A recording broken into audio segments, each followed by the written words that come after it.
Good afternoon, everybody. I'm Patricia Pavier, Director of the Office of System Engineering and Integration, NE51.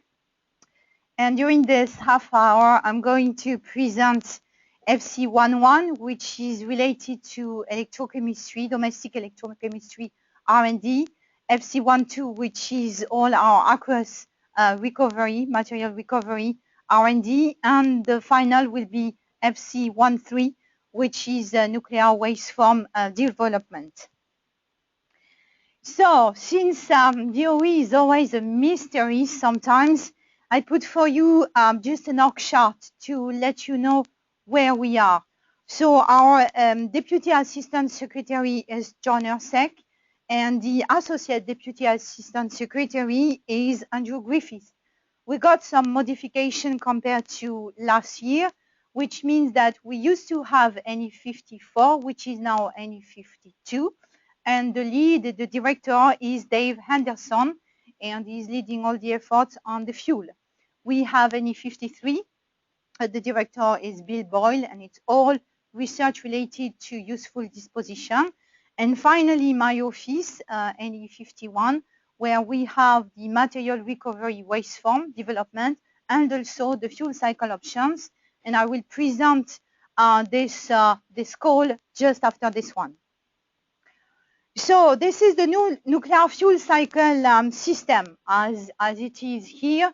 If you want, the fuel cycle technology group is dealing everything from cradle to grave besides the reactor. So as you can see, we have uranium supply, enrichment and fuel fabrication, recycle, interim storage, and final disposal.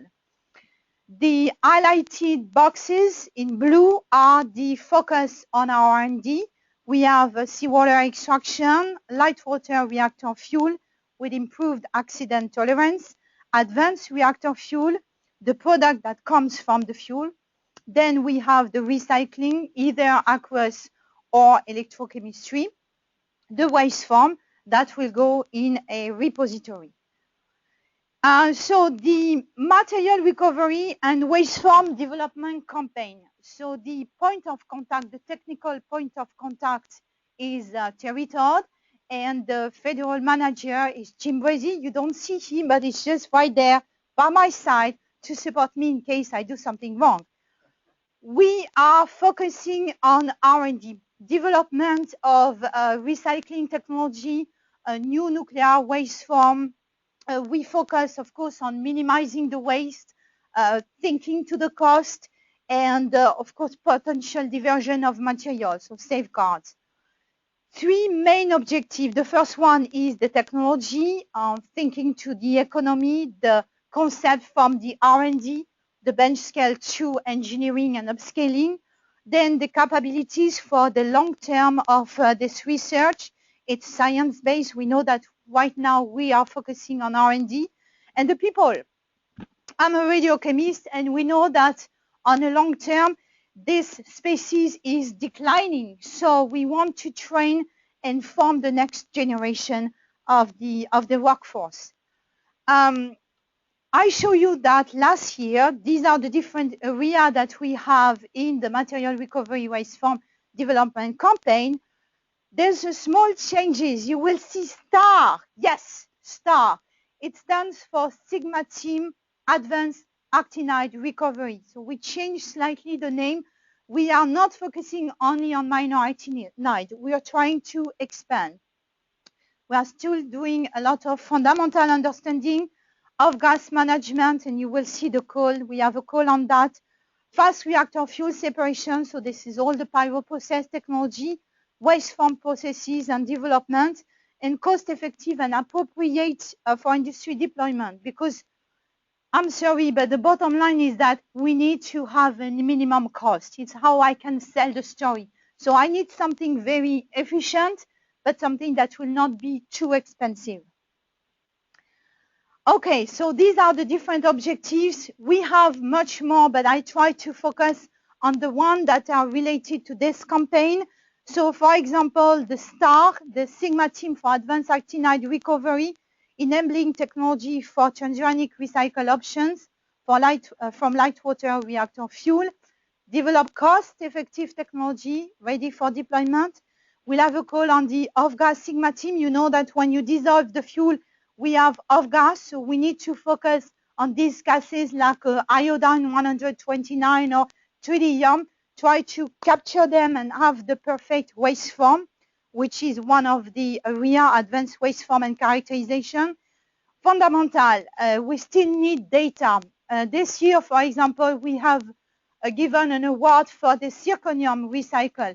We needed data on the actinide chlorine species. So always fundamental data are needed, and that's the role of you, university, to help us to get the data that we are missing. And finally, electrochemical processing. This is electrochemistry focusing on fast reactor fuel. So the first FC11, the electrochemical separations. The federal point of contact is Stephen Kang.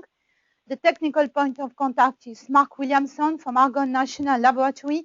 We have 3 topics this year. The first one is the metal-salt separation. So the actinide recovered during the electrorefining process contain the residual molten salt adhering to the surface, and we're going to try to have some innovative method to separate this residual salt from the metal that limit the actinide loss and provide highly effective separation. Be careful, read that carefully. I don't want something that deals with aqueous. This is pyro, and we put it here. Method that use hydrogenous solvent or materials will be not considered. Number 2, the off-gas sequestration. We do a lot of off-gas capture in the aqueous separation. We don't do so much in the pyro process technology, but they're there. We are going to release some gas. So look at that.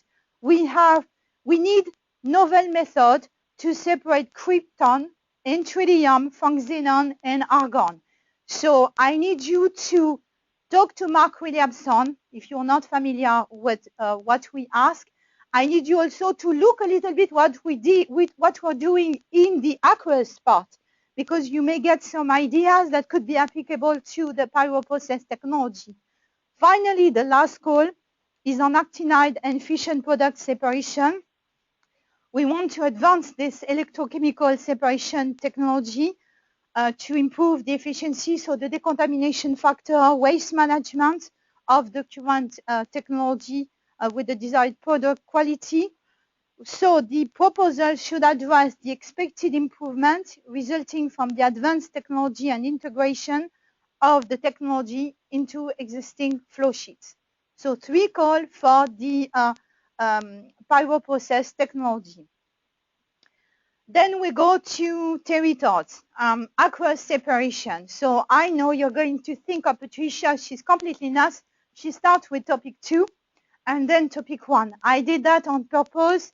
Jim reviewed, everybody reviewed, they changed the slides, and I rechanged the slides because I want you to focus on the flow sheet on the right side of your screen. In the green box, you see dissolved light water reactor. So we dissolve into nitric acid. Right now, we have not chosen one of these 2 flow sheets. We have 2. The first one is uranium extraction, potentially with technetium by TBP and dodecane, for example, is the first step of the UX process. It will be followed by all actinide extraction, which means plutonium, neptunium, americium. That will be a group of actinides separated together. The second option will be kind of a modified PUREX process, an uranium, plutonium, neptunium extraction, followed by the ALSATE process, which is the actinide-lanthanide separation. So what we need from you is to focus on this green box. You see the ALSATE process. We have some issues with the kinetics, the stripping. It's very slow. So I need your help to improve the kinetics of the stripping for the ALSATE process. So what did I say? Yes. What we have to pay attention is, in parentheses, and I highlighted, I underlined, Any proposal must include verification testing with trivalent minor actinides. What does it mean for you? I know you don't have the capability in university. Some of them you have, but most of them you don't, to handle minor actinides. Team up. Team up with the national lab. That's the key. The key for a good proposal is, of course, you need to be good technically, but it's to talk. Do not hesitate. Contact Jim, contact Kerry, contact me, and I will put you in contact with the national labs for you to have a good proposal and for you to be able to do the test that you cannot do in your university. Am I good? Yes. Okay. The second one is the topic one. And I do that because you saw the two schemes, uranium technetium followed by a group of actinide, or a modified Urex, uranium, plutonium, neptunium, followed by the ALSEP process. This call focus on the left of this flow sheet. So we have the first step, uranium technetium, and then we have a group of actinide. This is where americium is. So we need your help to find a way to oxidize and stabilize americium-3 to americium-5 or 6. We have already ongoing experiments. Bruce Mincher from Idaho National Lab is working on sodium bismuthate.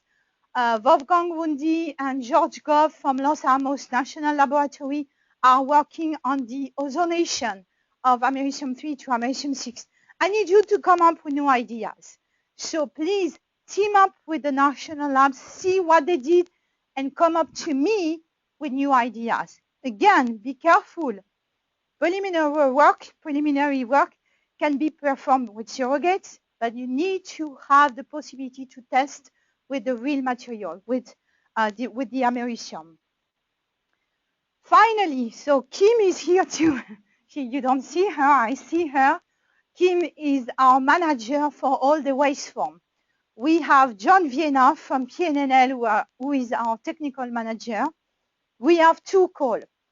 The first call is on the iodine, the sorbent. We are working extensively on the iodine 129. We would be in France. All good. We can release iodine. No problem. In the sea, in the air, no problem. If we are serious in this country, if we have a goal towards a recycling facility, we cannot release iodine 129. Half-life time, do you know? Yeah, million years. So we cannot. So I need your help to find some way to see the fundamental understanding of the sorption of iodine. We have identified two. We have silver functionalized aerogel, and we have also silver mordenite. But we have seen differences in the absorption capacity. I need you to explain what's going on. I need you to focus on that and give us some data. So that's the first call. The second call, and I was actually happy because there's quite a lot on the pyro process, but this time it's focusing on the waste of a pyro process technology. When you do pyro process, you have the lithium potassium chlorine base, chlorine. When we work on aqueous, it's all nitrate. Here, suddenly, we have chlorine. I need your help in trying to find the right waste form for all the waste generated with this pyro process technology. Processes that can convert the chloride salt into a high loaded waste form with a good chemical durability, with significantly lower cost than the baseline technology. This is what we desire. Special attention to controlling the fate of chlorine is essential to the success. So with that, how can you be successful? Be successful by talking to Jim, by talking to Kim, by talking to Stephen Kong, by talking to me. Go talk to the point of contact, the technical point of contact, John Vienna, Terry Todd, Mark Williamson.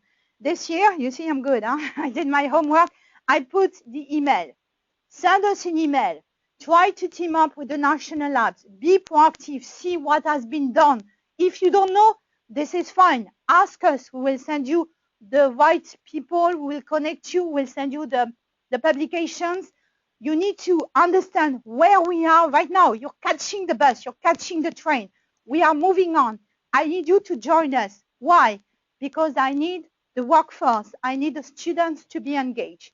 So with that, I wish you good luck, and I'm ready for any questions. Thank you.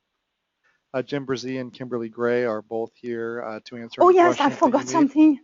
Can Oh, I? yep, Yes. Patricia, go ahead. Yes, I forgot. I'm sorry because it was so fast. We have in IRP, it's an integrated research project for a waste form for the corrosion of glass. So it's a collaboration between EM and NE. I'm very excited. We put that together last Friday. Believe me, we work like crazy. The NEUP people work like crazy. There will be a presentation tomorrow at 4:15 by Rodrigo Rimando from EM for the people that are focusing on waste, on glass, on corrosion. Please look at this ARP. It's a $3 million over 3 years. I think could be really great. Thank you. Sorry, Drew. Thank you. And to add to that, the new work scope, the wording is now available on neup.gov if you'd like to read through that IRP, and it will be discussed in detail tomorrow at 4:30. In addition, as we're waiting for questions, this work scope has a little bit of a new feel on how you apply to it. In the past, you have applied to FC 1.1 or FC 1.2 as an example. This year, we are changing the way that you apply to this. You will have an application to a topic area so that you will notice on the website when it comes out later this week that you'll be able to apply to FC 1.1A, which is topic 1, FC 1.1B, which is topic 2. And that way we can group those applications a little bit more effectively. So let's move on to questions. Patricia, could you please clarify the surrogate testing once again? Yes, the surrogate. So, for example, I want to do a test. I can use lanthanide. I can use europium, for example, at the university. But when we focus on americium 3 to americium 6, whatever surrogate you're going to use at the university, I need you to repeat the test in a national lab. We need to have data with the real things, which is americium. Am I right, Jim? This is that. So that's it. That's the surrogate. You can do some tests at the university, but don't forget to put in your proposal that these preliminary tests you will do at the university will be repeated with the real thing, with americium in a national laboratory. Are you only interested in existing paradigms for separations? In existing paradigm, what does it mean, paradigm? No. We would love to have ideas from the university community of alternatives to the existing paradigm. There are, for example, possibilities involving use of volatility methods. There may be even possibilities involving inorganic ion exchange. There are a number of alternatives, and we would be delighted to have recommendations from the university community in those areas. Can you speak more to the problems on sodalite / gas waste or glass waste form? Sorry. No, I cannot. Can you, Kim? No, we cannot. We can ask John Vienna and come back to the person.